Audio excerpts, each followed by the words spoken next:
Welcome back to the United Pubcast, the podcast of the official Man United Supporters Club here in Sydney for your match preview against Tottenham Hotspur. I don't know what this race is now, Josh. Are we racing for the top four, Europa League, Conference League, or no European football at all? I think that's probably what most people are sort of looking forward to, or not looking forward to, but sort of accepting. So before we sort of get into everything, the ins and outs, and potentially a new manager by the time we hang up this podcast, depending on what happens over in Paris, we'll get into it. But how's things, mate? Yeah, really well. Watched some good quality football over the past few days in the Champions League. So hopefully our turn to try and conjure up something next week. But yeah, doing well in training for our big charity match in a couple of weeks. So getting a bit ready for that. So if you are in Sydney, definitely. If you are in Sydney, the Man United Supporters Club here is playing against the Chelsea Supporters Club on the 26th of March. I think the link to all the Supporters Club social medias are in the description below. So if you are in Sydney, feel free to come along. And if you're a member of the Supporters Club, all members are able to play. So it'll be good. Josh will be donning the boots. I'll be donning the boots. Larry tells me he wants to play. He wants to start in role in number 6. So make sure you come down and watch Larry collect the ball off the back four and start spraying passes like Michael Carrick. But just before we get into everything, we'll just say g'day to everyone. Just say a quick g'day. NRL is on tonight. Yeah, a few people are mentioning that. Good to see George as always. Dion as always. Happy NRL season opener. Now I get to watch the Knights and United suck every week. I think that's where Larry is. I've been sort of trying to get a hold of Larry all day. NRL opener. He must be watching the NRL. So thank you for Josh for sort of saving the day as a late substitution. Rob, as always, on It's a Football Thing, he'll be talking to Mitchell Duke, current Socceroo. I used to play against Mitchell a couple of years ago in my younger days. He'll be on It's a Football Thing, so make sure you search that on YouTube and go subscribe. And Matt for the Supporters Club, always good to see you as well.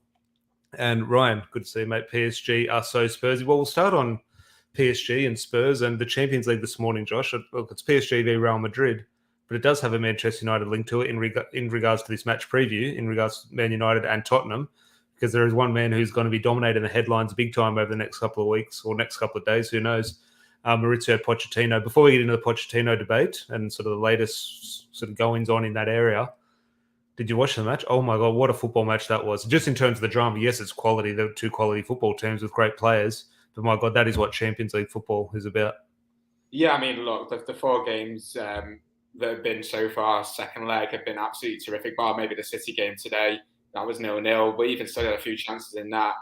Spectacular. I mean, Mbappe pretty much had a hat-trick in the first half, albeit 2 disallowed goals. And for me, I left work at probably I left for work about half-time, and I thought it was pretty much game over for Madrid. I thought it was out of it. Fair play to him. I mean, thought PSG were largely the better team for big chunks of the whole tie, in all honesty.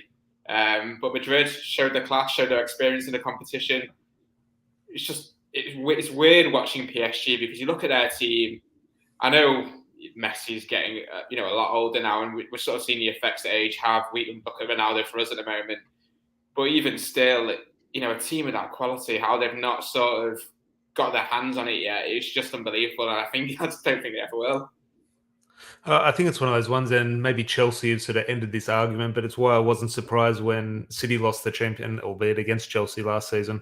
But there's something about those clubs. I just think here we are. We talk about United DNA and sort of instilled in the sort of European football. There's something about PSG and Manchester City which I can just see the Champions League escaping them. Now, obviously, they're going to win at one time in terms of the money they've got and the quality they've got. But I just see something. And Chelsea put an end to that theory, obviously, back in 2012. Was it 2012, 2013 when they won it? But I just think those clubs. I watched the PSG game against Man City a few weeks ago, and they had Mbappe, Neymar, and Messi up front. And it's just too much. It's not too much quality. You can't have 3 of those at the top level. Like, it looks good on paper and it's a good experiment. And if you can do it, feel free, go for it. But I just think at the top level, in terms of consistency, like how important the defensive side of the game is and the attacking side, I think that defensive side ultimately cost them. Like, and you can argue, okay, it was Donnarumma or Kimpembe or Marquinhos at fault for some of the goals. But ultimately, it's a team game in defending. We criticise our high press or our lack of high press so many times as to why we concede so many goals. But at the other end of the pitch, I just think PSG, it's just too top heavy, in my opinion. And who knows what's going to happen to Ronaldo if PSG are going to make it a marketing dream and bring in Ronaldo to play alongside Messi. Will that work? I think the evidence we have over both teams this season would say that won't work. Will that stop PSG doing it? I do not think so. But there are a few comments here on obviously the main man, Matt here saying Poch bottled it.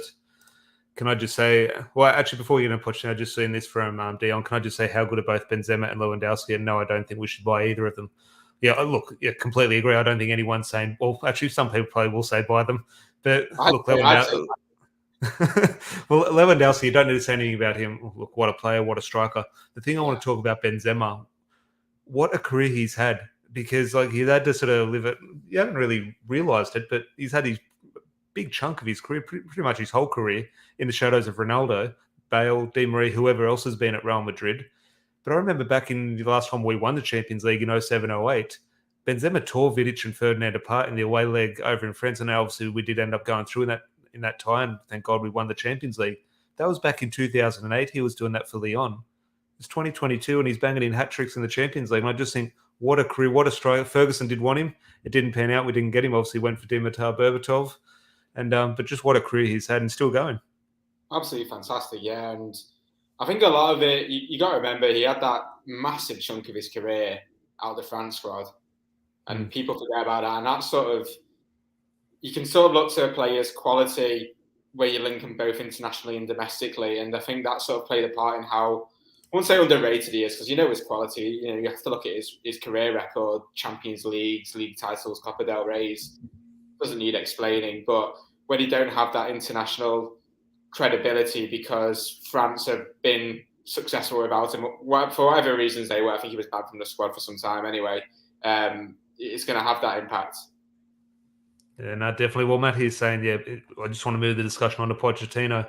Poch bottled it, and Ryan he's saying people shouldn't get carried away with this PSG failure narrative. PSG were bottled it well before Poch came in. Karim Benzema is a joke. So just on that Pochettino, and on the bottled it, here we are with the title, who's going to sort of bottle it this weekend, Man United or Spurs. And this is something that has been labelled at Pochettino, rightly or wrongly so. That's up for debate over the years.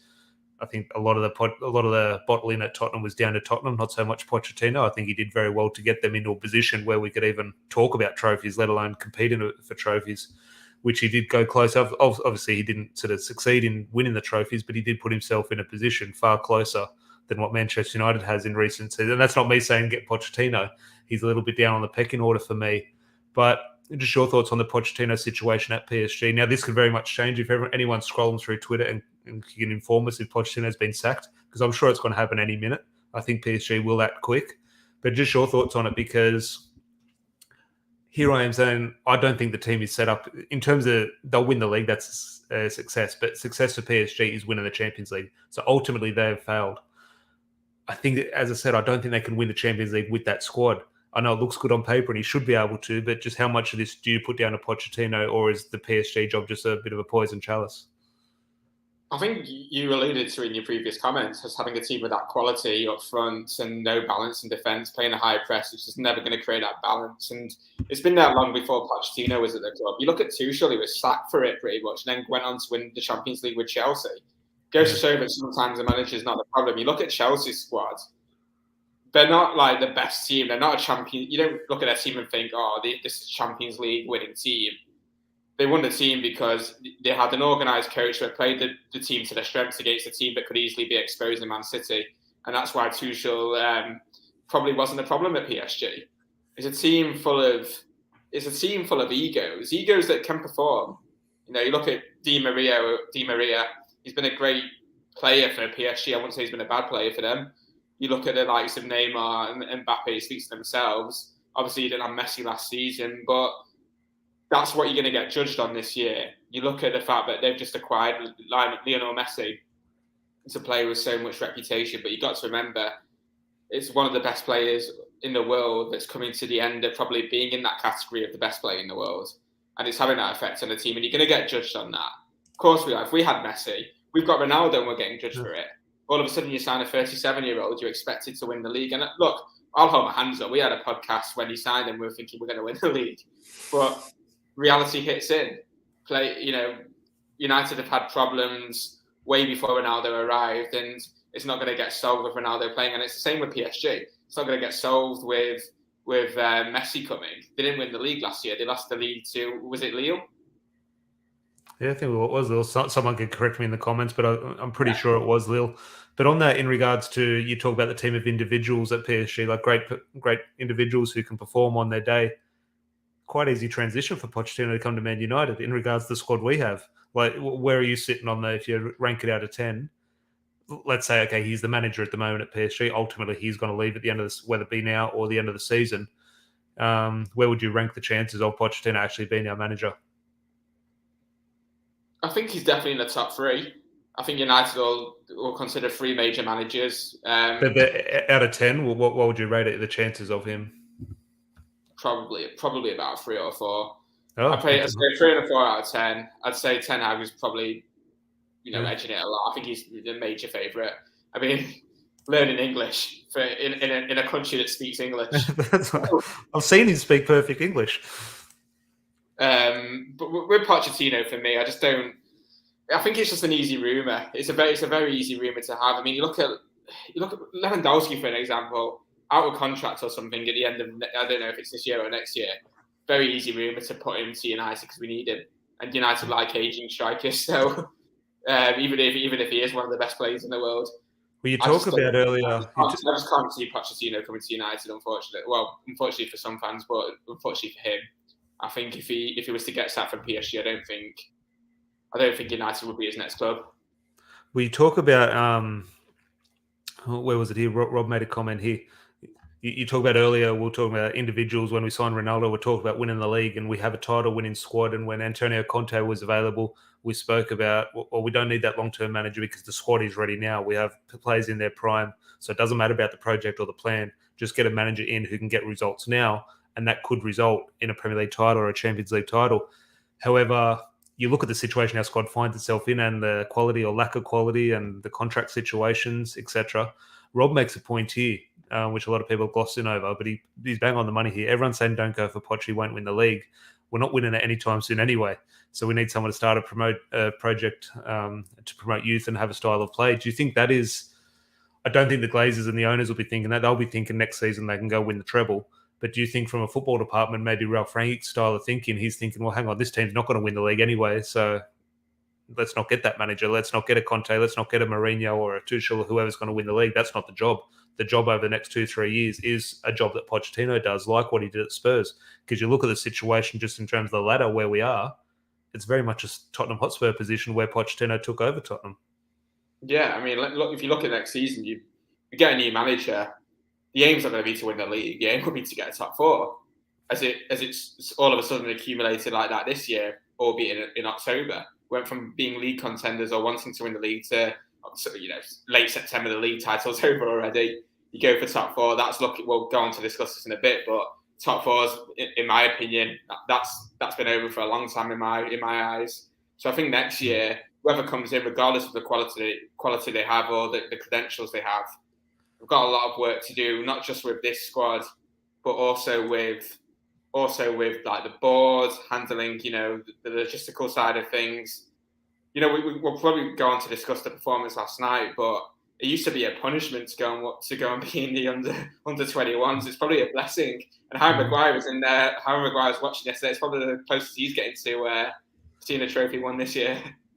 Well, you make a point. I want to bring that up. That's my next point in regards to the FA Youth Cup before we move on to the Spurs preview. But Ryan making a good point here. Why would PSG sack Pochettino right now? May as well wait to the summer. If Man United need him, they'll have to pay for him. If they sack him, it opens the door for United to get him on a free, which I think will be a huge part of the negotiating process. But PSG are a weird club. Yes, it makes no sense to sack him. Let him just go win a trophy. Let him lift the title.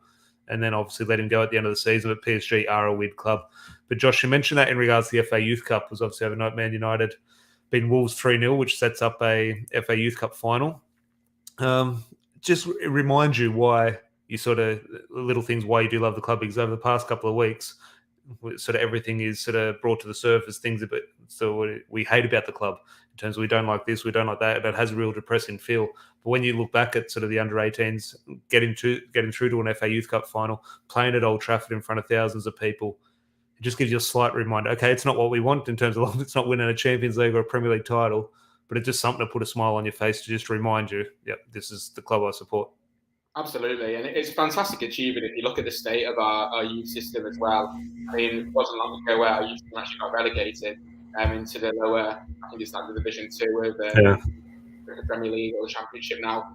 And you look at clubs like City and Liverpool that base their foundations now, and Tottenham as well now to an extent with the new stadium. They base the foundations on youth and what they want for their, their 10-year goal. With United, I think there's still a long. There'll always be a popular club, and there'll always be that attraction to sign at United at a youth level. But they're in danger of falling really far behind if you compare them to like other teams. And last night, they probably taken advantage of a fantastic achievement, and it's sort of what the club's all about in bringing up youth and some good players in the squad at the moment. Look at Charlie McNeil. He looks like a fantastic prospect. I don't think it'll be long until he gets promoted to the first 11. Well, do you think there's any chance that we'll get into our top four chances or lack of chances in a little bit? But do you think we're just hear Dion saying anyone surprised Ralph hasn't played any of the youth? Do you think there's a situation, we'll get into it, if you agree on sort of throwing the top four and forgetting it's a debate and just say the Premier League season's over? Do you just think it's more worthwhile just giving a couple of debuts? I saw that Garnacho has who obviously scored a goal, and he scored a very good goal the other week as well. He's been called up for Argentina as well, so he's going to get an international cap before he gets a club debut sort of thing. So do you think there is a situation where Ralph Rangnick will get into it, but puts all the eggs in the Champions League basket and just throws one or two kids in? Not really. I think as long as he's still competing for that top four, he'll want to show that we're taking it as serious as possible. The thing is with United is even though we're dropping points absolutely ridiculously at the moment, so are the other teams around us as well. You look at West Ham drop points, Spurs are Spurs. They can win 2 games, but then they'll probably lose the next 2.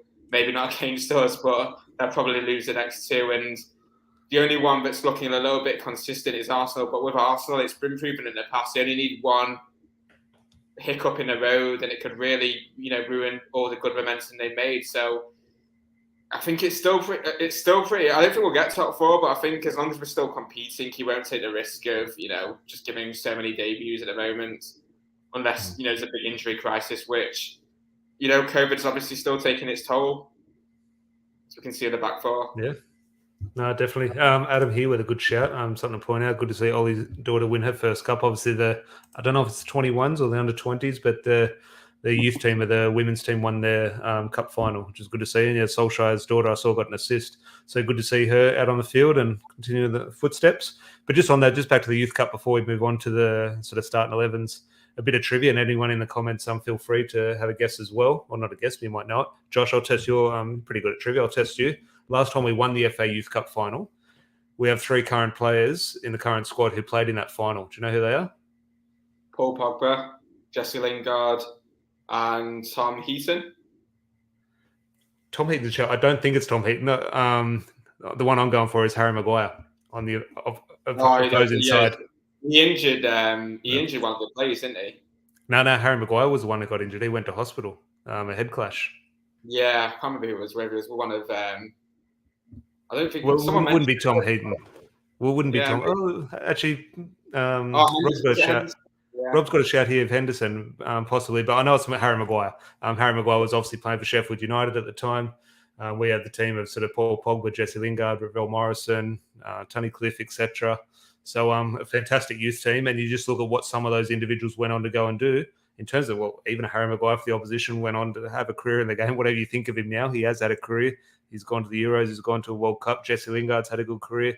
Paul Pogba's gone and won a World Cup and had an amazing, whatever you think of it, it has been a kind of amazing career. So if this sort of current batch go and win an FA Youth Cup, who knows what we'll be talking about, a Garnacho or a Charlie McNeil or a player like that in 10 years' time. So it's great to see. Fingers crossed we can get the job done. I think they're potentially going to play Chelsea in the final, and Chelsea, unfortunately, are always very strong at that level.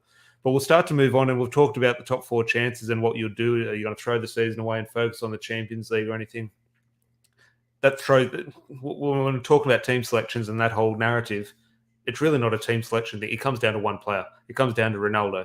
Are we resting Ronaldo against Spurs to save him back for the Champions League, or are you going to sort of rush him back and because you looked at our lack of striking options against Manchester City. Even if you think, okay, we'd better without Ronaldo or with Ronaldo, ultimately you're better with a striker. And we don't have strikers at the moment unless Edison Cavani comes back. Just your Ralph Rangnick thinking, is he coming back or is he going to save him back for Atletico Madrid during the week? I think he'll start on the bench personally for me, especially if he's had I think it's a hip injury he's had. I don't think they'd risk him playing the full 90 for both. If he was to start in this game, I think if we're relatively comfortable, stay 1 or 2 up, which I think is going to be unlikely. I think it'll be a very tight affair. I think he'll come off relatively early in the game, one of the first. I think he'd want him fit for both. His recent form in the Champions League, he's always liable to produce the goods. And the Champions League could be a very tight affair. It could come down to the 1 goal in the game. Yeah, it'll be interesting. Matt here, Viva Ronaldo. Careful with that chat, Matt. There's a few guys in the chat who'll take action with that. But Dion here saying he's still not training, so have to rest him surely. He's at training, but not doing the 11v11 training sort of thing. So it will be interesting.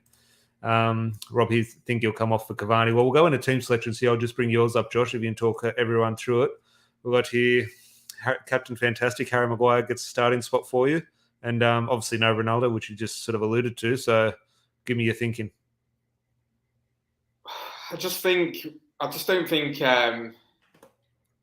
I don't think Cavani will fancy it, in all honesty, which is my reasoning for him not starting. I think he'd probably prefer him more for the European game.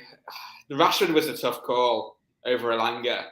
I just think with the City game, I think Ralph made a massive mistake just playing no strikers against a team like that. Thinking you play, so I know we had this conversation off air. It was a false 9 in my opinion, and tried to sort of overthink it. And it really came back to bite him, and And overall, I would say Ralph is very, for all his faults and for all his criticism, he does play us very organised. We are very organised. We rarely lose a game, and my thinking really is, in this respect, is that he'd have Lingard for pace on the left-hand side. Got a lot of injuries. I don't think he'd play with a flat 2 strikers in Cavani and Ronaldo. I think he needs a bit of pace up front against Spurs, especially with their back 4. Back 4 speaks for itself, in my opinion. Well, Spurs will be in a back 3 from memory. Every time I've seen Spurs. It was a back 3 with the wing backs in the return leg, but I just don't think he has the squad to do that in this game, and that was Ollie managing us, not Ralph. And then, I just don't think he'd play 2 holding midfielders at home with Fred and McTominay. Although I'm sort of starting to doubt myself with Spurs' last 2 performances. I think they've scored 8 goals in 2 games, haven't they? I think both 4-0s, 4-5-0s, or 9 goals. I think it's hard with Spurs in regards to the way you look at it now, because at the end of the day, they are Spurs and we're the inconsistent Man United. But they've just won a game. We've just lost a game. If you're betting money, United are going to win this game quite comfortably. It'll just be what both clubs do. United sort of bounce back after a loss, and Spurs are on this good form. They're bound to lose. It's been happening to Spurs for a couple of weeks. I'll just bring mine up here, and a few people have mentioned Edison Cavani, and I obviously had my thoughts about Edison Cavani about a week ago, sort of criticising him. This is obviously before Ralph Rangnick's press conference, so I'm sure he's going to confirm very soon that Edison Cavani's got a Band-Aid on his knee and is unavailable to play. But I have gone Cavani. I just think Ronaldo will be rested. I just think it's important to, even if we win this match, top 4, for me, it's over.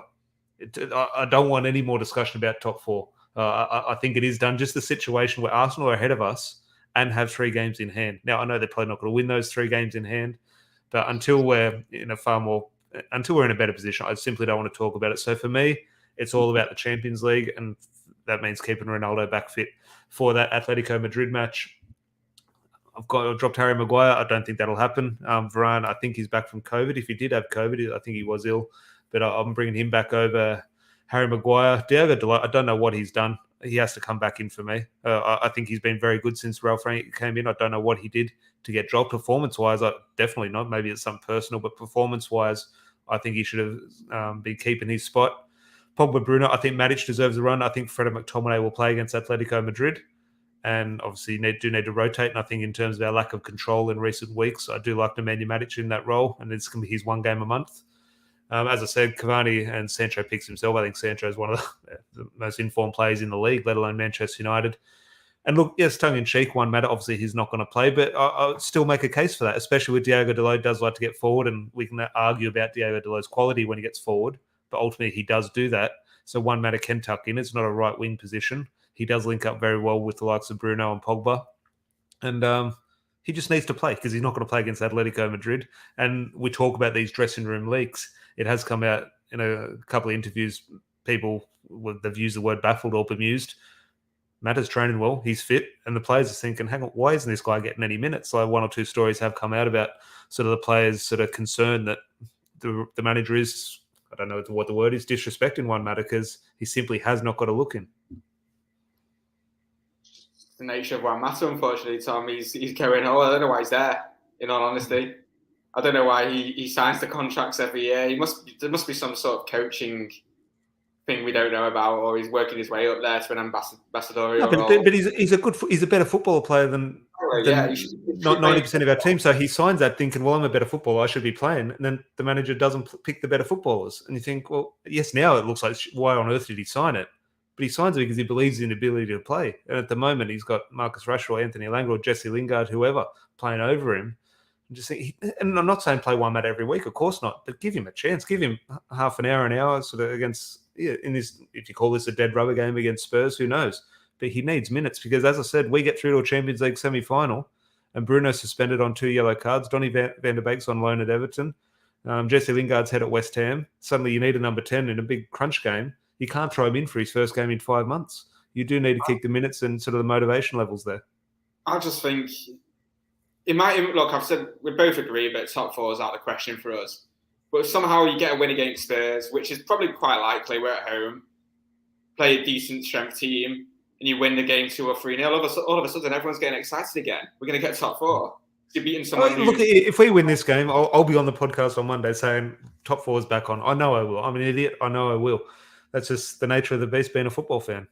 Look, it's a hard problem. The advantage for United is they're not playing catch up like we were, a couple of seasons ago. We had a lot of games, to catch up on, and it plays its toll.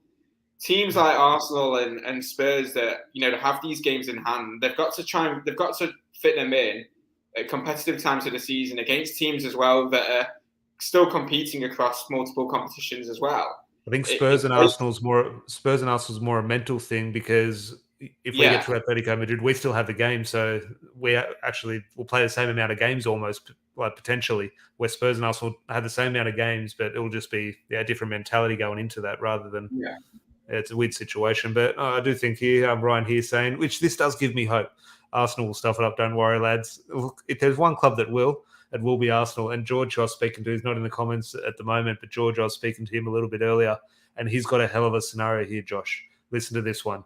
He's got Manchester United win the Champions League, West Ham win the Europa League, Arsenal finish 4th, West Ham and Man United will go into the Champions League, and Arsenal will drop out. Would that be the best thing ever? It'd be great. Do you know what? I can actually see West Ham. I can see West Ham doing well in Europe. Sure. They played really well in the group stages, and it's not really seemed to have. It's weird. West Ham is such a weird one because when they've been competing in Europe and they've had the games on a Sunday, they've sort of had a good follow-on results. They've sort of won the games afterwards. It's only when they've not had that little break from the Europa League that they're starting to feel the consequences. I don't know. I think they've. I put them down as some of the favourites, really. Some of the favourites, one of the big favourites. Now, obviously, Barcelona is still in there, but I fancy them to have a run. Imagine West Ham, Barcelona. Jared Bowen scoring the winner.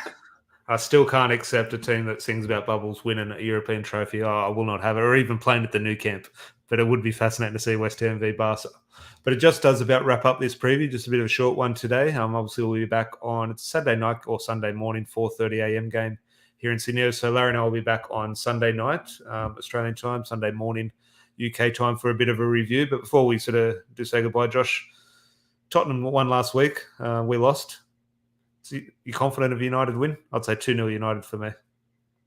Yeah, he's looking at home. Always backwards against home, no matter who we play. I know it's Conte. And I don't think he's still got a terrible record. Hasn't Conte at Old Trafford from memory? I think we might have beaten him once. It's a good shout. I wouldn't know. I'm sure he would have beaten us with Chelsea, I assume. Yeah. But look, But on we'll that, see what. we'll be back on Sunday. But most likely, Larry will be back with us, and maybe Josh or Rob as well. Be back with us. We'll obviously have a Friday night pint tomorrow, and I think the reason we'll do that tomorrow as well, besides this match preview, I'm sure there'll be huge news, Pochettino and manager wise, in the next 24 hours. And that's not to laugh at. I just think there will. I think PSG are going to act, and yeah, we'll just grab a beer and just have a bit of a chat about the goings on and sort of look at the week that was and ahead to a big week, because it is a big week for Manchester United. The season on the line. In terms of a must-win top four game, I know I said it's over, but this is definitely a must-win, and obviously nothing more than a must-win than a Champions League knockout against Atletico Madrid during the week. So I do appreciate everyone in the live chat and all your interaction today. Truly appreciated for this short preview. Josh for filling in for Larry as always, and hopefully everyone did enjoy the video. Please do leave a like on the video. That would be great, and if you could subscribe, that would make Larry and I very happy. Josh, any parting words? No, I just hope this time next week we'll be in the next round of the Champions League and 3 points better in the Premier League. Who knows? Fingers crossed. But yeah, I'm so nervous about this Champions League already. But yeah, we've got to cross the Tottenham hurdle first. But until then, everyone have a good weekend. We'll see you on Friday night. Keep the subscription, Tom. If we win the Champions League, we'll keep it. What's that prediction? We'll keep you, me, and Larry banging on the stat subscription if we. That'll be the means to carry on. No, definitely that stand subscription is coming in handy unless you're an Arsenal. I can't even banter. They're going to be the Champions League. That's stupid banter now. But until then, hopefully everyone has a good weekend or joins us tomorrow night for the Friday night pint. Please do. Rob here, good stuff, lads. Make sure he's got a chat with Mitchell Duke in about 20 minutes on It's a Football Thing. Go over and subscribe there. And Dion, always good to have you, mate. Appreciate the support. Until then, we'll chat to everyone in about 24 hours.